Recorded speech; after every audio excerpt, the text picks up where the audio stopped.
I'm in Auburn, Alabama at Pine Hill Cemetery, and we're here because we're going to talk about the ghost of Sydney Gremlin. Sydney Gremlin is a spirit that is said to have haunted two different locations in Auburn, starting first with the Auburn Chapel, and we'll take a look at that shortly, and then moved over to another location, the Peet Theater. Sydney Gremlin was a Civil War soldier.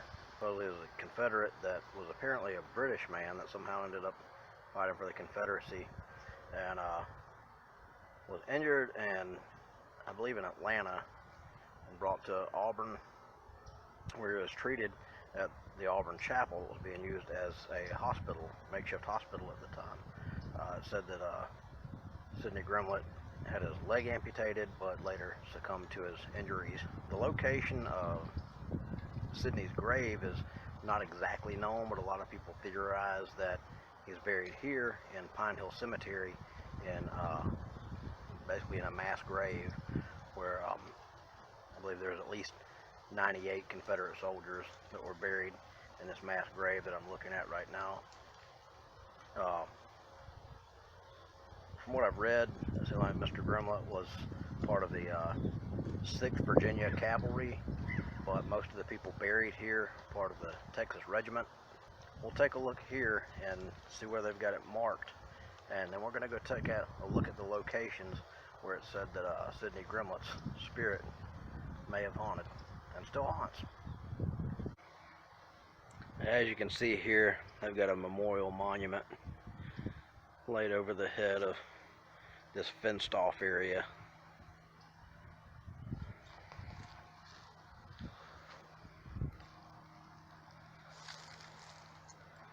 And there's supposedly just shy of 100 people buried here. As you can see, they've got this plaque here that gives a little bit of description.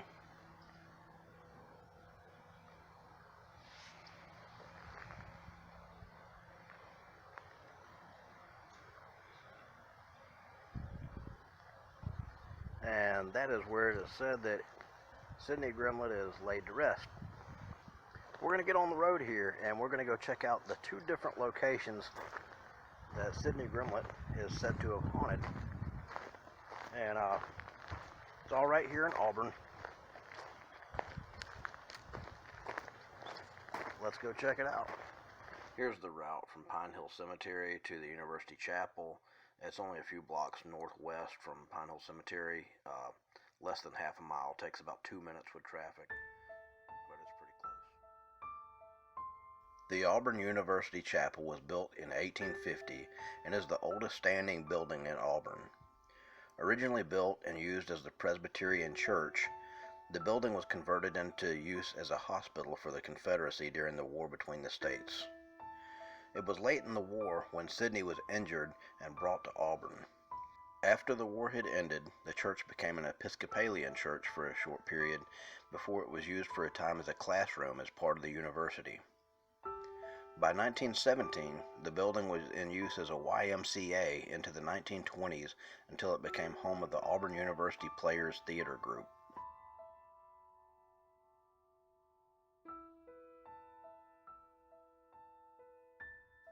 The Auburn Players used the building as their home for 40 years. It was said to have been in the 1960s when strange things began to occur in the theater group's chapel. At times, props and set pieces would move. Strange sounds and foot tappings could be heard where no one was present.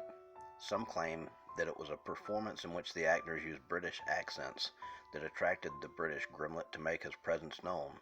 Some accounts claim he didn't care for the poor accents by the Southern actors. Some even claim to have seen Sydney. The identity and backstory of Mr. Grimlett is said to have been gained by theater actors conducting Ouija board sessions in the 1960s in which Sydney identified himself. Supposedly, after props malfunctioned at several performances, the actors began leaving offerings of chocolate for Sydney, which he apparently likes.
here's the route from University Chapel to the Telfair B Peet Theater, which is about just shy of a mile southwest of the chapel. It takes about 3 minutes to get there with traffic.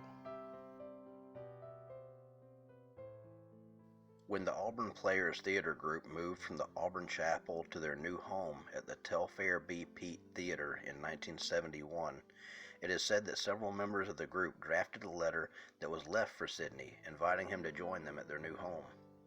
It's said that Sydney accepted this invitation and has been a fixture at the new theater ever since. Odd sounds continue to be heard where no one is present. Theatrical equipment continues to be found misplaced, and some have claimed to have seen Sydney, a 5'6", one-legged Confederate soldier. There are also said to be a large number of candy wrappers in the rafters of the building, which were left for Sydney over the years.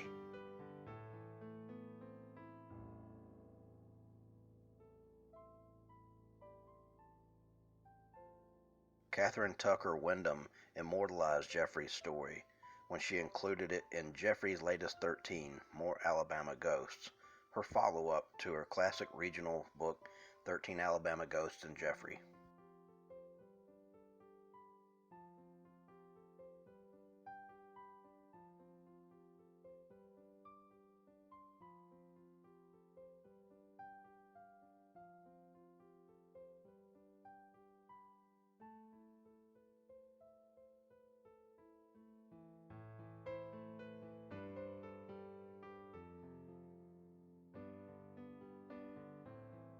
If you've had any experiences at the Telfair B Peet Theater, or if you were around and experienced anything back when the theater was at the Auburn University Chapel, I'd love to hear about it, so let me know in the comments.